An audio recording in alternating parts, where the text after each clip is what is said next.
പിന്നെ വേറൊരു രസം പറയട്ടെ, ഇപ്പം ഈ മതം നമ്മൾ പറയുന്നത് ഒരാശുപത്രിയിൽ നേഴ്സ്, ഇപ്പോൾ ഈ അടുത്തൊരു സിനിമ അറിയുന്നുണ്ട്, വളരെ പറയാലോ, ഒരു വെബ് സീരീസ് അറിയുന്നുണ്ട്, കൊച്ചിനെ അങ്ങോട്ടും ഇങ്ങോട്ടും മാറ്റി കഴിഞ്ഞാൽ തീരുന്ന മതമേ ഉള്ളൂ.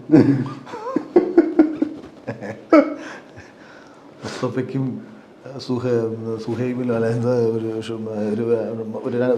മുസ്ലിം പേരുള്ള രണ്ട് ദമ്പതി ഉണ്ടാവുന്ന ഒരു കുട്ടിയെ എടുത്തു മാറ്റി ഇപ്പുറത്ത് ഭയങ്കര ഹിന്ദുത്വവാദിയായിട്ടുള്ള ഒരു BJP കാരനായിട്ടുള്ള പക്ക RSS കാരായിട്ടുള്ള ഒരു ഫാമിലി അപ്പുറത്ത് കിടപ്പുണ്ടെന്ന് വെച്ചോ.